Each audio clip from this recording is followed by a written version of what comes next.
Ini adalah pertemuan saya dengan Pak Jokowi. Nah, saya tahu betul bahwa pada saat itu memang kami diundang ke istana, ada pertemuan dengan beberapa tokoh. Saya pikir karena saya tidak terlalu lama, saya pasti yakin betul bahwa saya tidak akan mungkin bisa terlalu lama berbicara dengan beliau. Maka untuk lebih mudah saya membawa karya saya. Dan ini salah satu cara saya, menurut saya adalah cara berkomunikasi dengan Presiden Republik Indonesia. Jadi ketika saya tahu bahwa saya dapat kesempatan berfoto, setiap orang kurang lebih sekitar 3 menit lah dapat kesempatan berfoto. Ya sudah, saya bawa buku dan saya sampaikan Pak Jokowi, terima kasih sudah diundang. Dan saya pikir ini adalah karya saya untuk pendidikan dan ini saya berikan untuk Pak Jokowi. Jadi 5 menit itu pada saat setiap orang berfoto kan ada sekitar 100 orang diundang ke istana. Saya pikir nggak banyak waktu untuk saya bisa menerangkan apa yang sudah saya lakukan dan bagaimana saya begitu cintanya saya terhadap dunia pendidikan. Ya sudah, saya menemukan cara singkat dan ide dan kreativitas saya bawa aja karya saya. Jadi kalau Bapak Ibu punya karya, sebaiknya karya tersebut juga jangan disimpan saja, tetapi harus disampaikan kepada publik, harus dipublikasikan, harus diberitahukan lah kepada publik. Next. Ini adalah visi misi dari lembaga yang saya pimpin, CBS School of Communication. Nanti Bapak Ibu juga bisa lihat di beberapa Instagram ataupun di website kami. Saya sendiri melahirkan CBS School of Communications itu dengan visi menghasilkan sumber daya manusia Indonesia yang cerdas dalam bidang komunikasi publik. Nah, silahkan Bapak Ibu juga pasti punya visi misi sendiri, tapi pasti kita memiliki kesamaan cara pandang, yaitu kita memiliki kesamaan cara pandang untuk menghasilkan manusia-manusia yang cerdas dan manusia-manusia yang memiliki tingkat pendidikan yang lebih tinggi lagi. Next. Berikutnya, ya ini saya mulai dengan materi saya sendiri, pelatihan saya sendiri itu nanti akan mulai kira-kira di slide ke-20 sampai dengan ke terakhir. Nah, saya sengaja terbalik sekarang, justru saya menampilkan foto-foto ataupun lintas peristiwa yang pernah saya lakukan agar Bapak Ibu bisa melihat apa yang sudah saya lakukan. Ini adalah beberapa foto setiap saya sebelum melakukan pelatihan, saya memotret. Nah, ini adalah dengan teman-teman di BNI. Ya, ini adalah para jajarannya. Jadi saya mengajar mereka. Next. Next. Ya, ini adalah dengan juga teman-teman di BNI yang pada saat yang berbeda. Kalau yang tadi itu ada di BNI Learning Center yang ada di Semanggi, kalau ini yang ada di kota, di Gajah Mada atau di Hayamuruk, di stasiun kota. Jadi ini berkumpul dengan para profesionalnya. Next, itu saya ada di tengah-tengahnya, cuma mungkin kecil sekali. Nah, ini adalah salah satu foto yang saya masih ingat pada saat saya mengajar di Bank Mandiri. Saya berada di tengah, itu yang berbaju hitam, dan semua orang menggunakan kemeja warna putih. Saya harus cari cara lain untuk bisa berkomunikasi dengan mereka. Di panggung saya minta, kalau Bapak Ibu lihat ya, di panggung itu ada beberapa kursi yang saya minta untuk jadi tempat untuk melakukan role play. Saya seringkali juga melakukan role play. Next. Next. Ini adalah beberapa sebelumnya, Mas dan Mbak, itu tadi ada foto saya bersama dengan, saya selalu menyempatkan memberikan certification dan juga penghargaan kepada para teman-teman yang sudah mengikuti sesi komunikasi yang saya pandu itu, dan saya mengabadikan. Dan saya mengingat betul nama-nama mereka, dan saya masih sering kontak-kontak dengan mereka. Next. Ini adalah suasana saya mengajar di salah satu kelas. Saya minta teman-teman untuk bisa mengambil dalam shot yang jauh, jadi Bapak Ibu bisa melihat bahwa saya berada di tengah. Berikutnya, ya ini adalah foto-foto yang sama juga, itu saya ada di depan, dan ini adalah murid-murid saya. Next. Ini adalah murid-murid yang saya minta untuk berdiri dan untuk bisa melatih kemampuan berbicara mereka. Berikutnya, nah ini adalah beberapa materi publikasi yang pernah saya tulis dan juga saya sampaikan ke publik. Ini masih belum masuk ke materi kita. Ini adalah buku pertama, dan di sebelah kanan itu buku saya sempat diterima oleh Cornell University Library di New York. Jadi pada saat saya berikan buku tersebut, ya saya juga ngomong ke pihak Cornell University-nya, boleh nggak supaya kita ada bukti otentik bahwa kita berinteraksi, ada dokumen yang bisa Anda rilis nggak? Dan mereka merilis satu surat ya. Dan surat itu sampai sekarang masih saya pegang dan juga saya publikasikan. Artinya ya publik juga perlu tahu kalau kita sebagai seorang pendidik memang betul pernah melakukan sebuah karya, kalau bisa ada dokumen pendukungnya. Next. Ini adalah buku yang berikutnya, karena setelah buku yang pertama tadi bestseller, diminta untuk dicetak ulang dan dilakukan inovasi dan perbaikan. Berikutnya. Next. Ini adalah buku-buku yang dicetak ulang lagi oleh penerbit Gramedia karena terus mencapai penjualan yang baik. Berikutnya masih sama mungkin. Nah, ini adalah buku yang Bapak Ibu tadi sudah saya tunjukkan. Jadi ini buku sebetulnya tahun 2014. Buku yang sudah cukup lama dan saya sudah cek ke pihak penerbit, tidak diterbitkan lagi. Nah, memang merupakan sebuah keinginan dari saya, ada keinginan besar dalam diri saya supaya saya bisa menerbitkan ulang. Nah, mudah-mudahan David bisa diajak kerjasama. Next. Nah, nanti Bapak Ibu bisa mendapat manfaatnya. Saya juga pada saat beberapa saat kalau saya tergerak, saya punya ada fenomena internasional ataupun nasional yang menarik perhatian saya. Saya biasanya meluangkan waktu untuk menulis. Jadi ya memang itu menulis, membaca, mendengar adalah salah satu kegiatan yang paling relevan dengan kita, dengan para pendidik. Jadi kalau ada fenomena sosial seperti COVID-19, nah kira-kira apa yang bisa menjadi perhatian atau masukan ataupun mungkin sumbang saran dari kita, menarik kalau Bapak Ibu juga bisa menulis dan mengirimkannya kepada media massa. Next. Ini adalah salah satu tokoh ya yang saya pikir menjadi teman kami diskusi, Pak Renald Kasali. Beliau juga sudah punya rumah perubahan, jadi saya pikir saya juga tetap harus dekat, berjajaring gitu loh. Nah, saya nggak mungkin bisa bekerja sendiri, sama seperti hari ini saya lakukan, saya ingin berjejaring dengan Bapak Ibu, ingin bersahabat. Ini adalah Prof. Renald Kasali yang mendirikan rumah perubahan. Saya pikir ini juga jadi salah satu ide besar bahwa ternyata pendidikan itu bisa dikelola secara profesional, secara populer, dan rumah perubahannya sendiri sangat populer. Next. Ini saya membuat video yang belum saya pernah publikasi dengan beliau. Mungkin nanti kita juga cari waktunya kapan yang tepat. Ya, sebagai seorang pendidik, kita sebetulnya sekarang melihat bahwa sosial media itu sangat bisa dimanfaatkan untuk kita berkarya.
Kamu gede. Arab nulis ini. Buat channel, lah kowe urung duit. Kowe YouTube-mu urung anu. Ya, lagi wae gawe ya. Urung dilebokke, urung login kowe. Iya. Login ya. Terus, bek.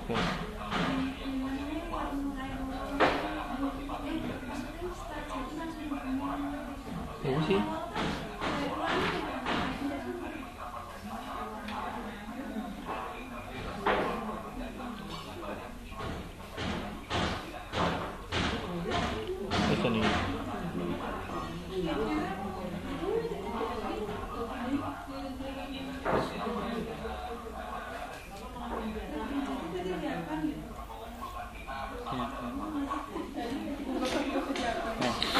share kan. Apaan sih ngatur iki? Sing tak share lho ning grup. Iya. Absen ini kono. Iya. Jadi rasa. Cate rasa.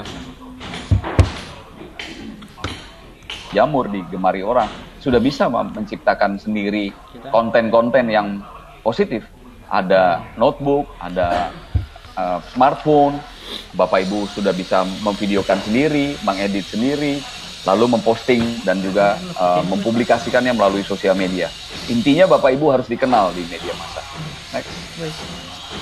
Berikutnya, ya teman-teman di Pusdatin, ya ini adalah beberapa link video yang menjadi passion saya. Jadi Bapak Ibu nanti bisa ketik aja di YouTube public speaking tips Charles Bonar Sirait. Biasanya keluar nih link-link seperti ini. Nanti materi ini juga akan diberikan oleh Pusdatin, jadi Bapak Ibu tidak usah khawatir dan tidak usah capek-capek untuk screenshot misalnya.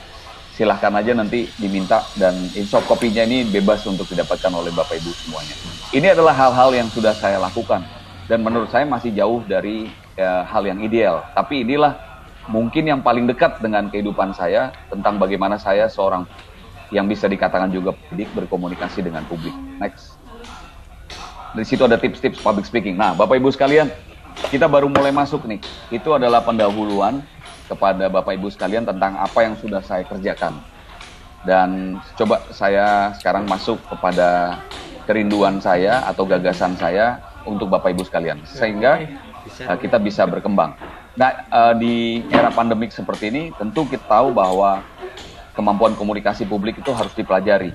Karena kalau kita berdiam saja di rumah, kita nggak akan maksimal dan kita tidak akan bisa menjangkau lebih banyak orang. Kalau cuma dengan satu orang, sayang sekali. Nah, hari ini kenapa saya senang? Karena saya melalui interface ataupun platform ini saya bisa bertemu dengan banyak pihak. Itu saya sangat suka sekali dan itulah yang disebut dengan komunikasi publik. Jadi kalau Bapak Ibu bertanya bagaimana cara berkomunikasi dengan publik, salah satunya menurut saya adalah dengan event seperti apa yang kita lakukan hari ini, apa yang dikerjakan oleh Pusdatin, mengumpulkan kita bersama dalam satu platform seperti ini. Ini menurut saya adalah salah satu cara berkomunikasi publik yang baik. Next. Berikutnya, ya.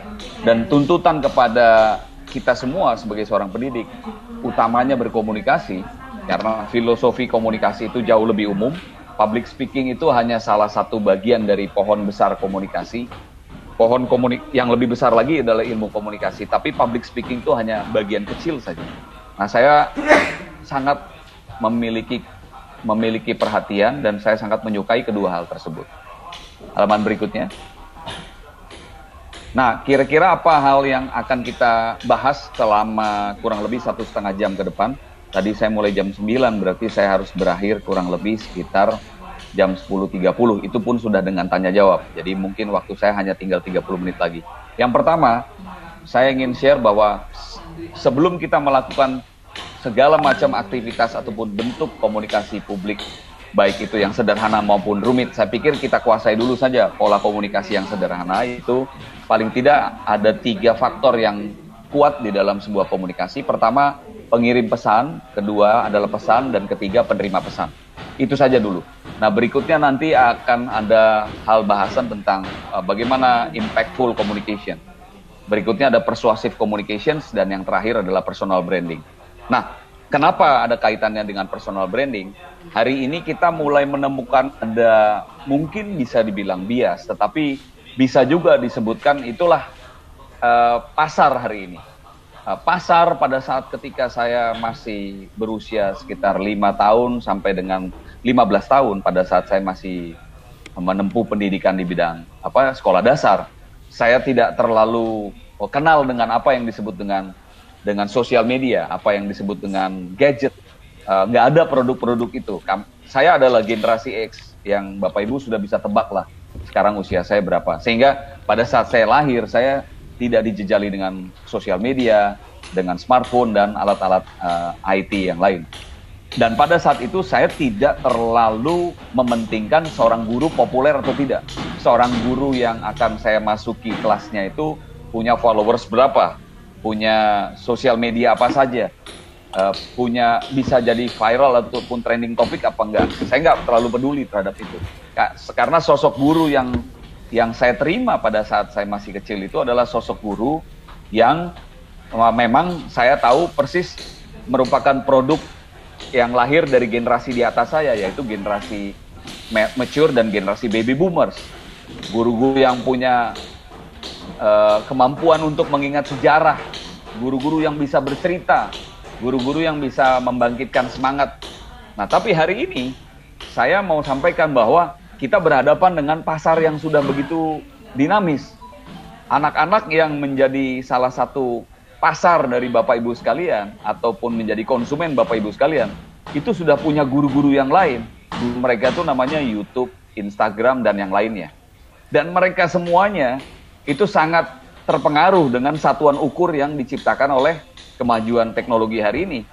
Followers, interactions, engagement, dan semua istilah-istilah yang lainnya, konten yang menarik, konten yang viral, konten yang trending topik, likes yang banyak menjadi penting. Saya mengatakan bahwa hal itu yang disebut dengan seringkali saya menilainya itu bias.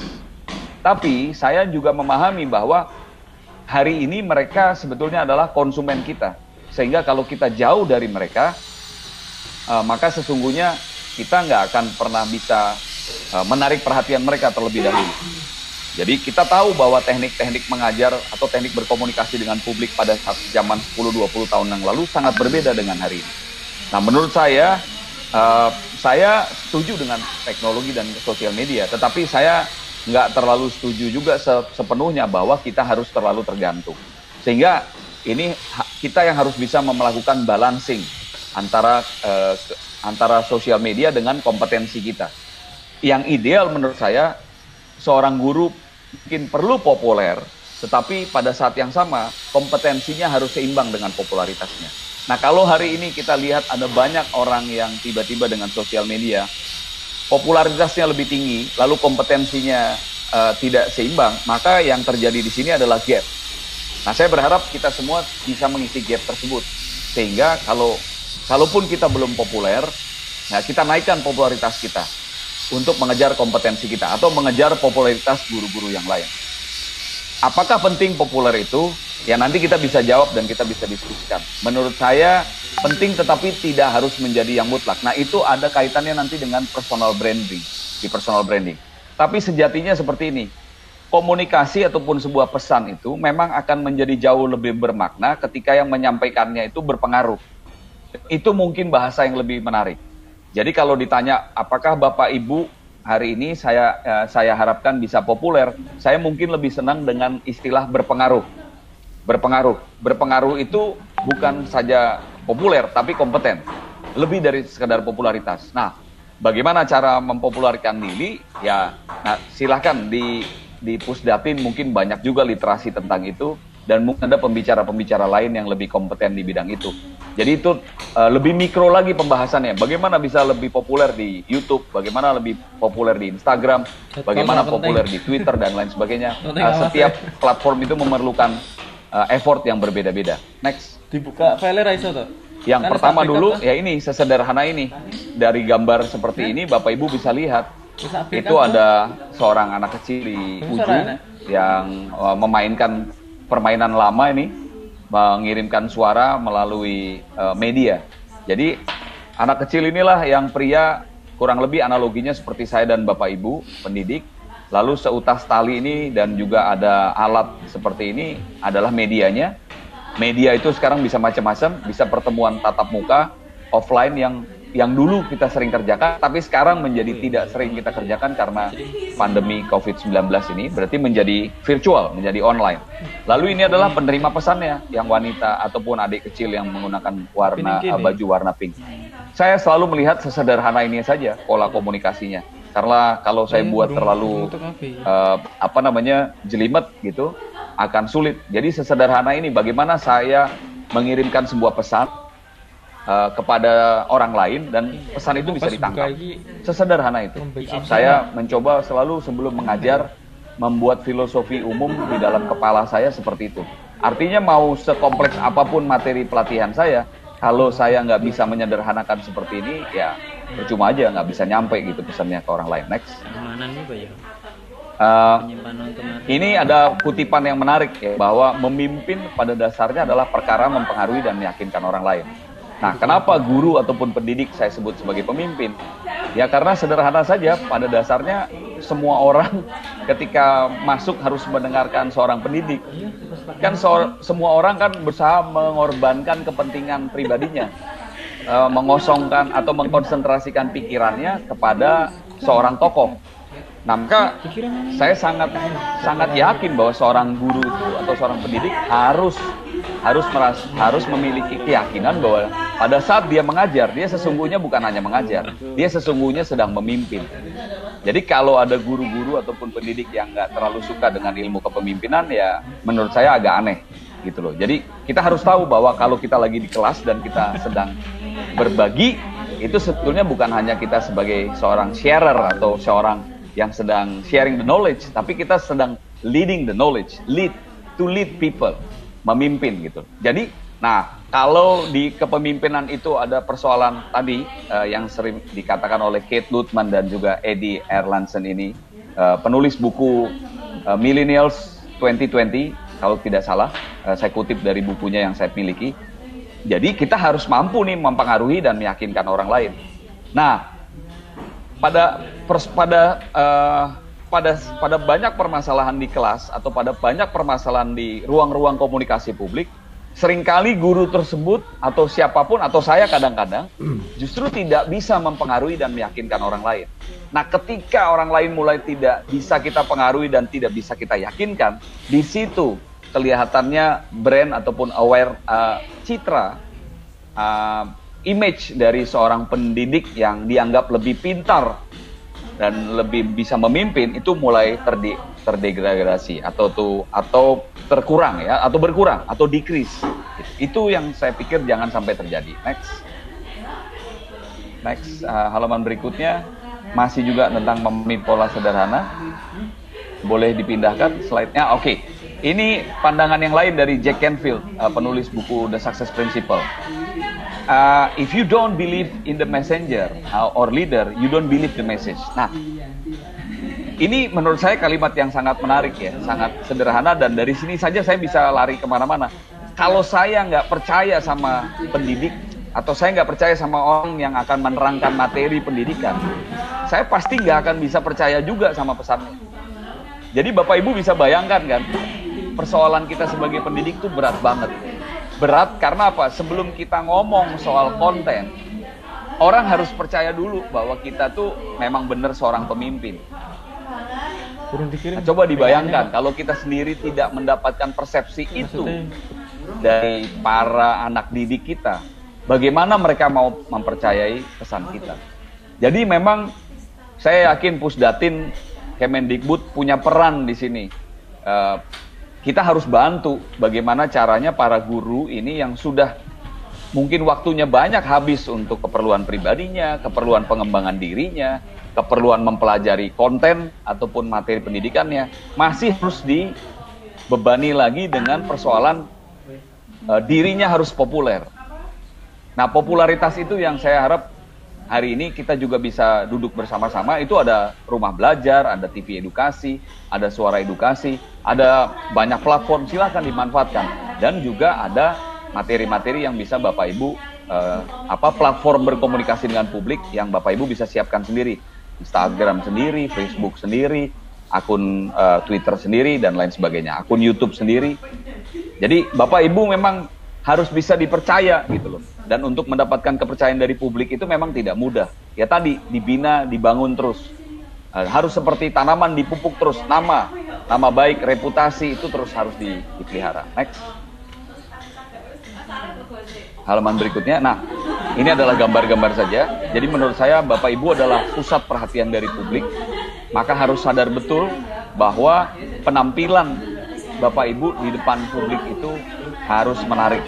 Gak boleh ada salah sedikit pun atau ada yang ya kurang estetik sedikit pun. Biasanya ya itu saya alami pada saat saya berada di industri televisi. Rambut kita lain sedikit aja orang mental, ya kan? Baju kita ada yang tidak sempurna sedikit aja kita jadi komentar. Jadi memang jadi guru ini memang harus bisa mengambil nilai-nilai sebagai seorang performer atau seorang entertainer lah.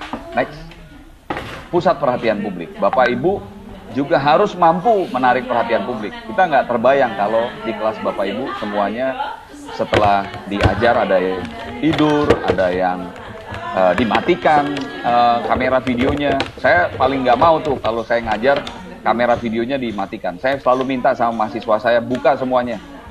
Harus seimbang dong. Masa gurunya aja yang kameranya diaktifkan, muridnya semua juga harus. Dan itu menunjukkan, kenapa Bapak Ibu? Itu menunjukkan bahwa mereka memperhatikan. Kalau kameranya dibikin pada status off, kan kita tahu mahasiswa ataupun pelajar kita ini sedang memperhatikan kita atau mengerjakan hal yang lain.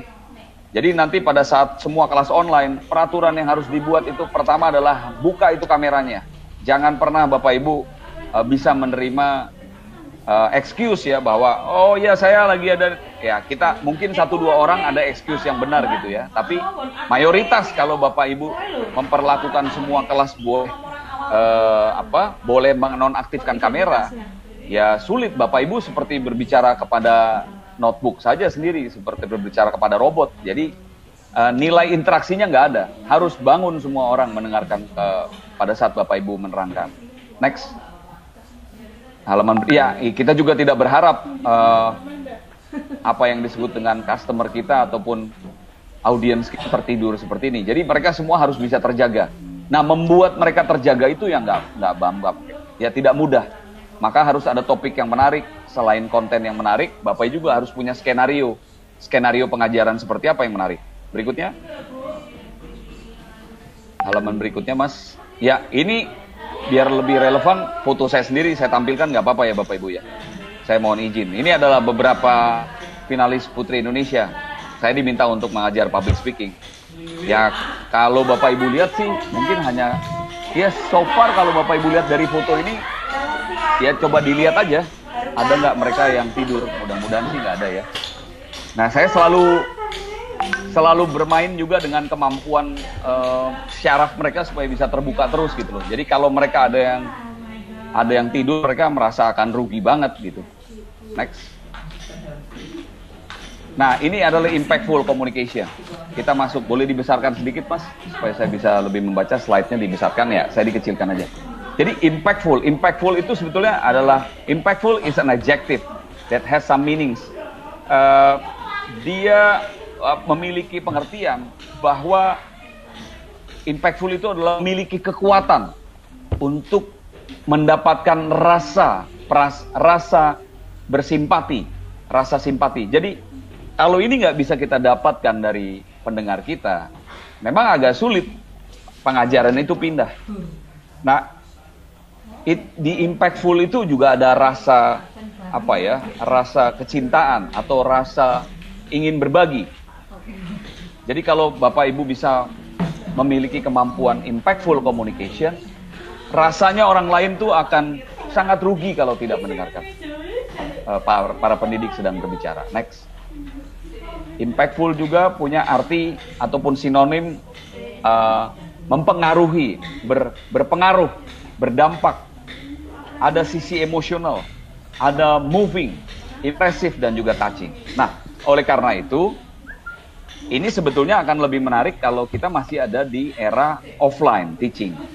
Kenapa? Karena kita bisa membangun nomor 3, nomor 5 itu pada saat kita bertemu tatap muka. Nah, sehari ini kita, ya jadi kalau saya di kelas, saya pasti selalu akan berkomunikasi dengan publik dengan cara bergerak. Dengan cara bergerak, melakukan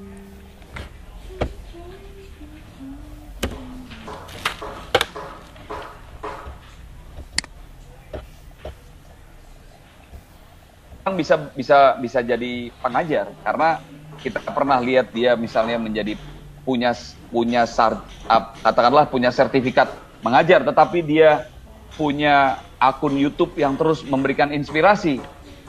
Hari ini dunia melabel orang seperti itu sebagai pendidik juga.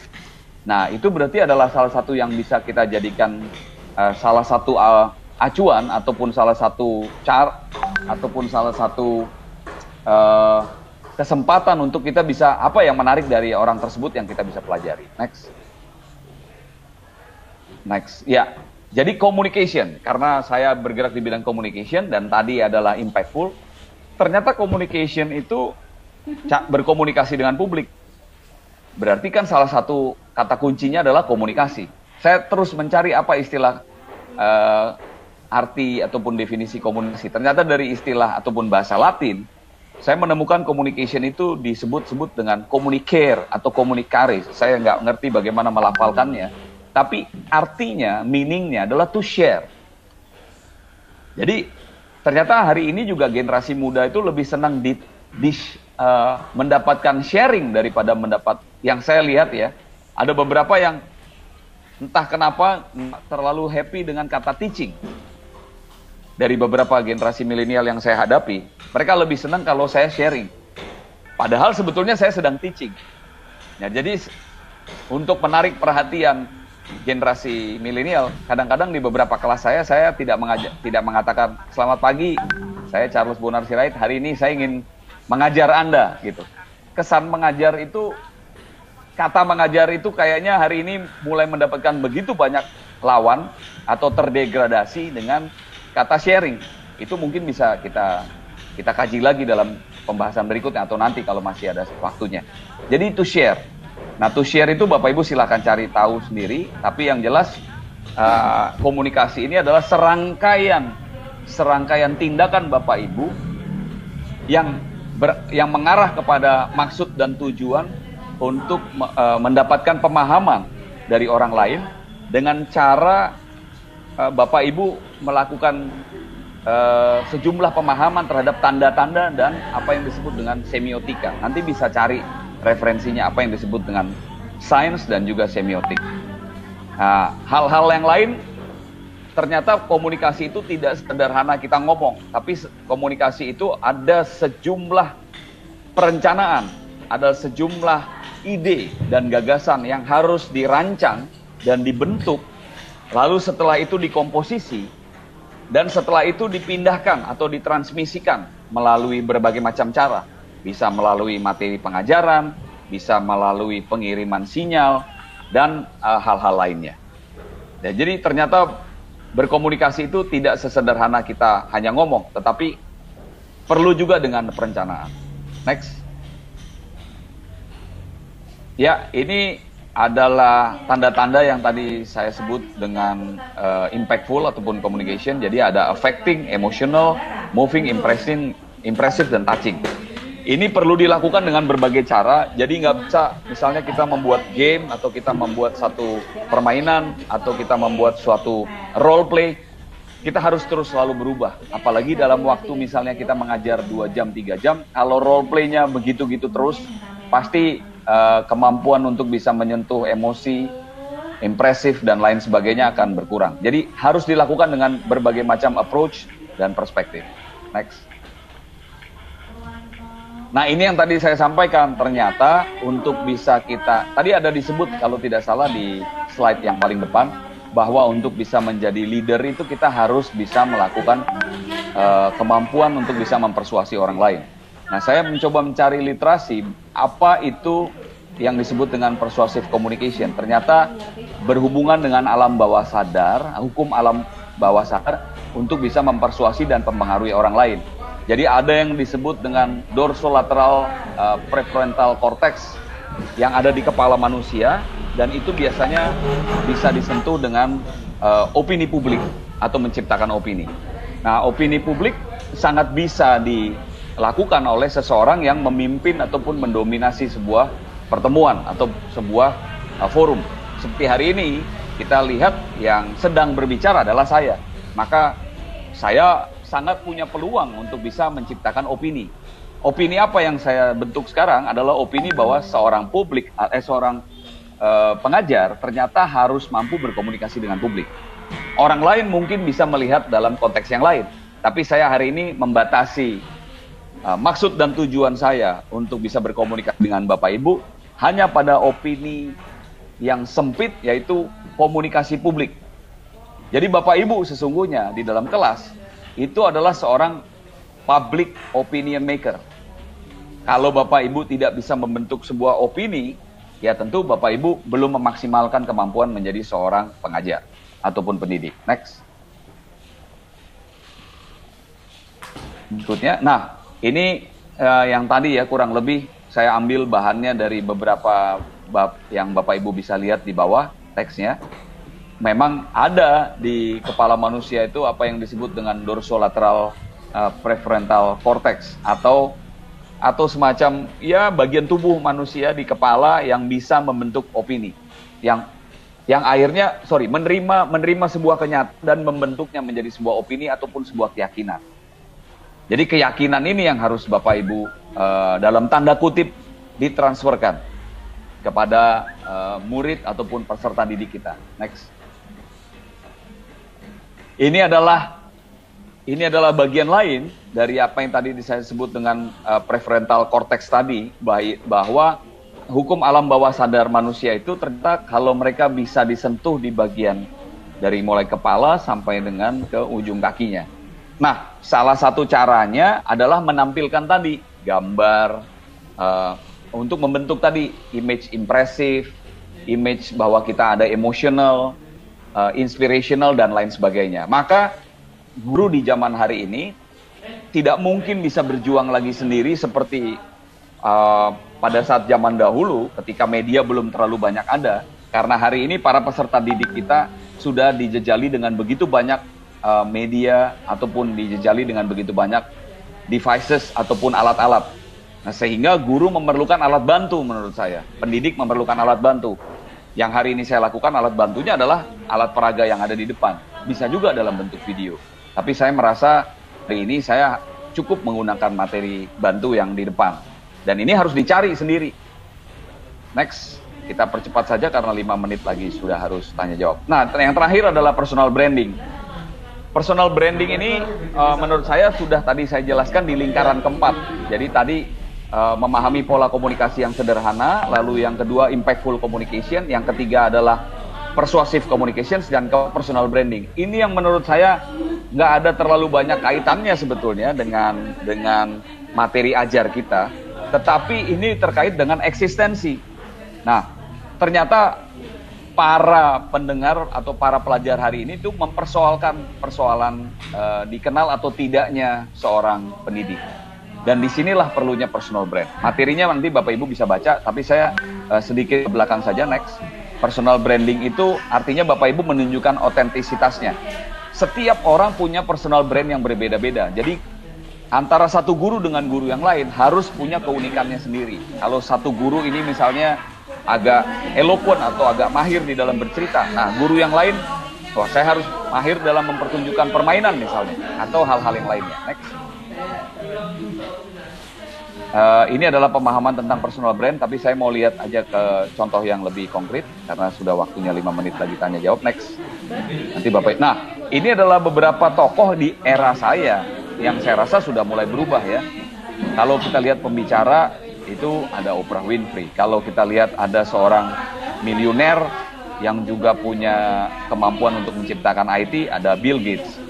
Ini materi sudah saya buat sekitar tahun 2014 di bagian yang ini. Jadi pada saat itu orang-orang yang bersangkutan belum berada di saat ini. Donald Trump saat itu masih cuma pengusaha. Michael Jordan yang paling sebelah kanan itu adalah pebasket unggul pada zaman saya, pada saat saya masih di SMA. Jadi ya kurang lebih sekitar 20 tahun lalu. Sekarang sudah tidak menjadi pebasket lagi. Tapi mereka punya otentisitas. Nah, saya berharap Bapak Ibu juga bisa mempotret diri Bapak Ibu dalam foto seperti ini. Kira-kira 5 tahun, 1 tahun, 6 bulan ke depan saya tuh pengen dikenal sebagai guru yang expert di bidang apa. Jadi dan brand saya harus kuat di situ. Dan ini bisa dibentuk melalui apa? Melalui sosial media yang ada. Iya, ini ulang tahun tuh nih. Melepas masalah jangan. Nah, ini adalah bagaimana cara kita bisa membuat personal brand.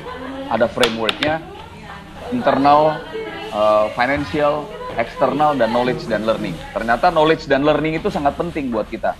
Sehingga kalau ada keinginan untuk menambah gelar ataupun menempuh tingkat pendidikan yang tinggi, itu adalah salah satu cara untuk menaikkan brand. Tapi brand bukan hanya bisa dibangun dengan itu, tapi ada hal-hal juga yang bisa dibangun dari internal kita, dari keluarga kita, family kita. Eksternal adalah orang-orang yang di luar, termasuk mungkin. Nah, kalau internal mungkin juga bisa disebut internal organization kita, Kemendikbud atau Pusdatin ya. Eksternal adalah faktor-faktor di luar Kemendikbud. Ini ada hal-hal yang Bapak Ibu bisa lihat, ada personal vision, personal ambition, dan lain sebagainya. Dan not to forget also financial. Pasti kita juga memerlukan hal itu. Itu adalah hal yang bisa saya jelaskan. Saya sangat rindu untuk bisa bertanya jawab. Seperti sudah saya duga, waktu saya tidak banyak. Dan mudah-mudahan Mbak, apa yang saya bisa jelaskan hari ini, walaupun mungkin kelihatannya agak sedikit terburu-buru karena dikejar waktu, mudah-mudahan bisa bermanfaat buat Bapak Ibu. Terima kasih, saya menunggu waktu dan forum untuk kita bisa bertanya jawab. Sukses untuk kita semuanya. Mbak Dona. Iya Mas, saya terpesona sekali Bang Charles. Jangan lupa klik tombolnya ya sobat. Terima kasih. Ini dengan pemaparannya, jadi sudah teruji sekali. Luar biasa, pabrik. Jangan lupa klik tombolnya ya sobat. Terima kasih.